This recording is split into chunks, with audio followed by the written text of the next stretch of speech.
দুৰ্নীতিৰ কলা ডাৱৰে আগুৰি ধৰিছে মৰিগাঁও জিলাৰ ধৰমটোলৰ আলিহিঙাৰ শান্তিপুৰ অঞ্চল। লকডাউনত সাহায্যৰ বাবে আবণ্টিত ধন ব্যৱহাৰ কৰিছে আত্মসাৎ কৰা ধনৰ পৰিশোধত। দুৰ্নীতিৰ কলা ডাৱৰে আগুৰি ধৰিছে মৰিগাঁও জিলাৰ নেলি থানাৰ অন্তৰ্গত আলিহিঙাৰ শান্তিপুৰ অঞ্চল।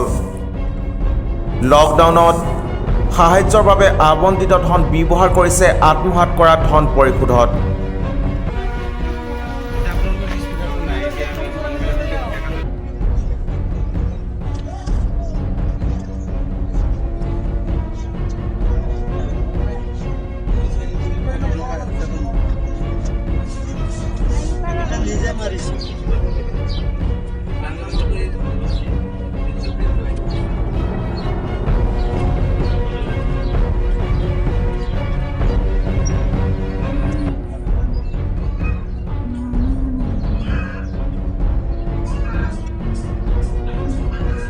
হয়, আজি আপোনাক দেখুৱাম এক বিৰল দুৰ্নীতিৰ গাথা। চাওঁ আহক আমাৰ এক বিশেষ প্ৰতিবেদন।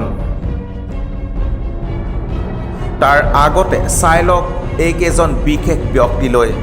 এওঁলোক হিলচাং গাঁও পঞ্চায়তৰ অন্তৰ্গত আলিহিঙা গাঁৱৰ শান্তিপুৰবাসী হানিফ আলী, হিফজুৰ ৰহমান, আব্দুল কৰিম, আব্দুল মতিন আৰু আব্দুল কালাম।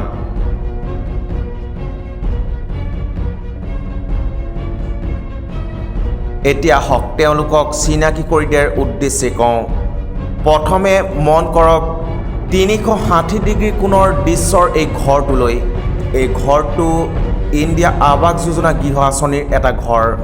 নিৰ্মাণত ধন আত্মসাৎ কৰিছে অন্য দালালে। এই ঘৰটোত বাস কৰে এগৰাকী অকলশৰীয়া বৃদ্ধা আইতাই। কিন্তু ঘৰটোত আইতাগৰাকী কিমান সুৰক্ষিত সেয়া আপুনি নিজে বিবেচনা কৰিব পাৰিব আমাৰ বিৱৰণীৰ পাছত। ঘৰটোত নাই কোনো দৰ্জা, খিৰিকীৰ পৰিৱৰ্তে আছে বটাৰ বেৰ। পাৰ্লিং ভাঙিল, সেয়েহে বাঁহ এডালেৰে ঠেলি ৰাখি থৈছে। আনহাতে মজিয়াখনো অসম্পূৰ্ণ। ক'ত গ'ল ইণ্ডিয়া আৱাস যোজনাৰ গৃহ আঁচনিৰ ধনসমূহ?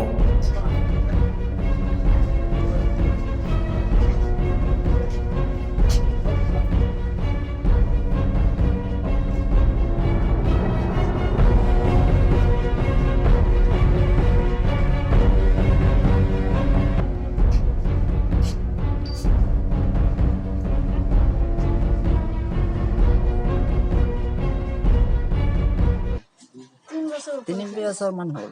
3 বছৰ হোৱা নাই, 2 বছৰ হ'ল। ঘৰটো কি অসুবিধা হ'ল আপোনাৰ?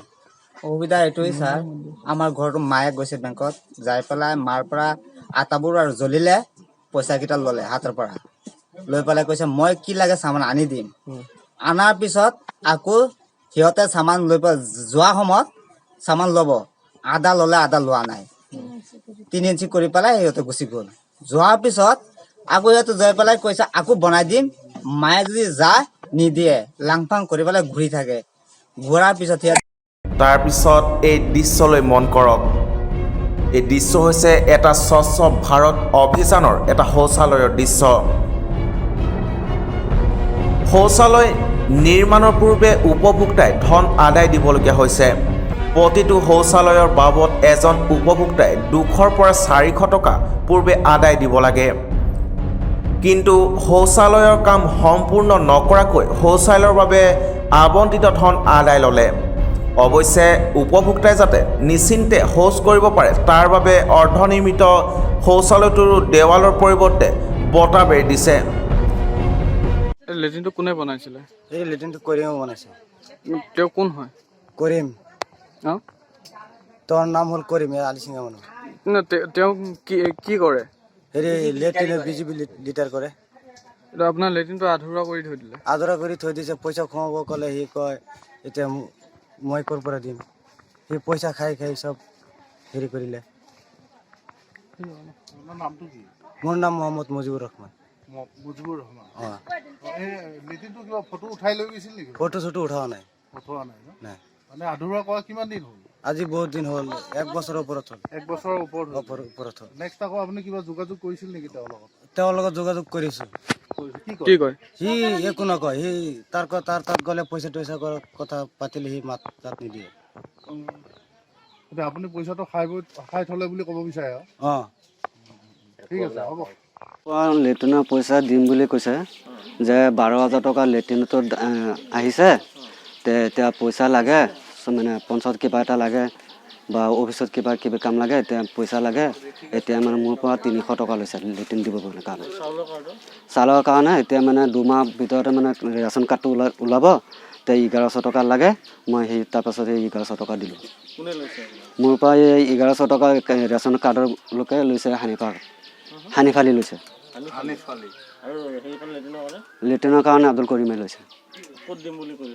হা, মোৰ ঘৰতে দিব বুলি কৈছে। মই এই পঞ্চায়ত বোৰ্ডৰ আগত লৈছে। এইটো পঞ্চায়ত বোৰ্ড গৈছে, ইলেকশ্যনৰ আগত লৈছে।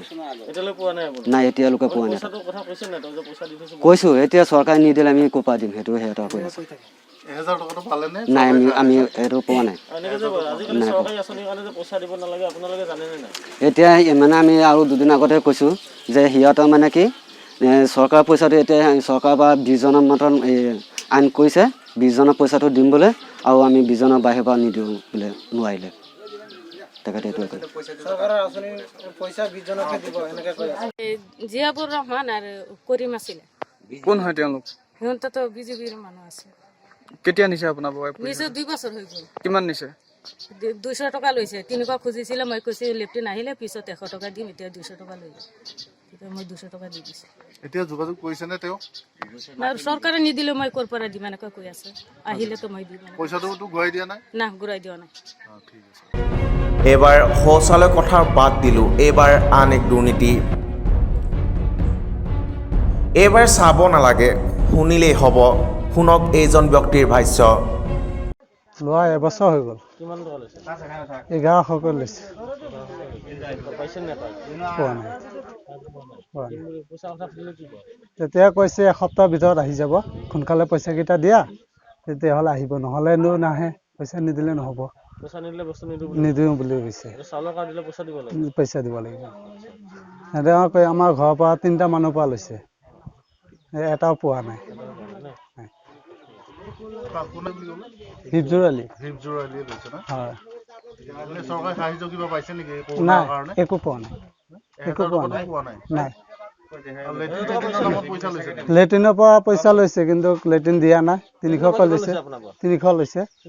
আমাৰ ঘৰ ইয়াৰ হিফজুৰ আলী আৰু কৰিমে লৈছে। তাহাঁতে লৈছে। অঁ, ইয়াৰে। মই তেওঁ বিডিপি ছেক্ৰেটাৰী হয়।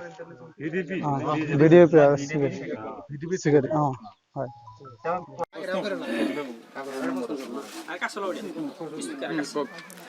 আব্দুল মতিনে 1100 টকা লৈছে। সি কৈছে যে 1-2 মাহ পিছত কাট আহি যাব, তে 1100 টকা লাগে। তে আমি দিছোঁ, ক'ৰবাত বেলেগৰ পৰা ধাৰ কৰি দিছোঁ যে কাট আহিব, আমাৰ কাট নাই, দুখীয়া মানুহ। এতিয়া 7 মাহ হৈ গ'ল, এতিয়ালৈকে কাট নাই। এতিয়া ক'লে কালি এজন মানে 2টা লগত আছিলে 1100। লেট্ৰিনৰ পইচা মই দিয়া নাই, হ'লেও আমাৰ মোৰ খাৱৰীজন আছে, সি দিছে 150 টকা দিছে। লেট্ৰিন আহিব বুলি কৈছে। এতিয়া কয় যে চৰকাৰৰ পৰা অহা নাই, আমি ক'ৰ পৰা দিম। নাই, পোৱা নাই মই। 1100 টকা লৈছে চাউলৰ কাৰ্ডৰ, কাট দিব বুলি কৈছে। আকৌ ইয়াৰ চৰকাৰৰ অনুদান আহিছে যে নাই কাট যাৰ 1000 টকা দিব, এইবিলাক পোৱা নাই। হয়, আপুনি ঠিকেই শুনিছে। বহুদিন ধৰি সেইকেইজন ব্যক্তিয়ে দুখীয়া সাধাৰণ ৰাইজৰ পৰা 1100ৰ পৰা 1300কৈ টকা পঞ্চায়তৰ প্ৰায় 130টা পৰিয়ালৰ পৰা সংগ্ৰহ কৰিছিল ৰেচন কাৰ্ড দিয়াৰ মিছা প্ৰলোভন দি। কিন্তু সেয়া তেওঁলোকৰ দুৰ্ভাগ্য যে ৰেচন কাৰ্ড অহাৰ সময়তে লকডাউন ঘোষণা কৰা হ'ল। সেয়ে ৰেচন কাৰ্ড নথকা লোকসকলক চৰকাৰে 1000কৈ টকাৰ সাহায্য দিছে। তেওঁলোকৰ পৰা লোৱা ধন পৰিশোধ কৰি অৱশিষ্ট ধন এতিয়া তেওঁলোকৰ একাউণ্টত। চৰকাৰে লকডাউনৰ পাছত তেওঁলোকক পুনৰ ঘূৰাই দিব। এনেদৰে দীৰ্ঘদিন ধৰি তেওঁলোকে দুখীয়া সাধাৰণ ৰাইজক কৰি আছিল লুণ্ঠন। আমাক পইচা নিছে হিফজুৰে, মোৰ পৰা লৈছে হিফজুৰে, কয় 15 দিনৰ ভিতৰত ৰেচন কাৰ্ড দিব। এতিয়া ৰেচন কাৰ্ডটো আমি পোৱাই নাই, আৰু আমি উল্টাকে খুজিছোঁ যে আমাৰ ৰেচন কাৰ্ড নাই, আমাৰ চৰকাৰৰ অনুদানটো কি হ'ল। এতিয়া কৈ আছে তোমালোকৰ নাপাবা, ইয়াত কি মাত্ৰ 20 জন মানুহকে দিছে খাদ্য। ৰেচন কাৰ্ডৰ পইচা লৈছে মোৰ পৰা লোৱা 2 বছৰমান হৈ গ'ল। 130 জন মানুহৰ পৰা ৰেচন কাৰ্ডৰ পইচা লৈছে। 1100 টকা লৈছে আৰু 350 টকা লৈছে, প্ৰায় 400 মানুহৰ পৰা লেট্ৰিন দিব কৈ কিনে। এতিয়া আমি চৰকাৰৰ ওচৰত এইটোৱে আবেদন জনাইছো, আমাক এইটো বস্তু লাগে। তেওঁতে পইচাটো পঞ্চায়তৰ প্ৰেচিডেণ্ট ছেক্ৰেটাৰী সিহঁতে নাজানেই, সিহঁতে নিজে পইচাটো এইটো আত্মসাৎ কৰিছে। বস্তু দিম বুলি কৈ এইটো পইচাটো নিজে লৈছে, আত্মসাৎ কৰিছে, এইটো নিজে খাইছে। এতিয়া পইচাটো লৈ আমি যে কৈছো যে আমাৰতো ৰেচন কাৰ্ড নাই, তহঁতে কৈছে আমাক চৰকাৰৰ সাহায্য আহিব। সাহায্য খুজিলে এতিয়া কিছুমানক ধমকি দিছে, কৈ আমাক পইচাটো হ'লে ৰিটাৰ্ণ দে, নহ'লে ৰেচন কাৰ্ডটো দে। সি কৈ আছে তহঁতৰ পইচাটো দিলো, চৰকাৰে যে 1000 টকা দিছে এইটো কথা কৈ আছে সিহঁতে, যে 1000 টকা ঘূৰাই দিলো, 100 টকা তহঁতৰ একাউণ্টত আছে। সেইটো চৰকাৰৰ পৰাই সিহঁতে উলিয়াই দিছে, এইটো কৈছে। আমাৰ পইচাটো চৰকাৰে দিছে, পইচাটো কিন্তু সিহঁতে খাইছে। এইটো পঞ্চায়তৰ প্ৰেচিডেণ্ট ছেক্ৰেটাৰী তাত যোৱাই নাই পইচাটো, সিহঁতে নিজে এইটো আত্মসাৎ কৰিছে।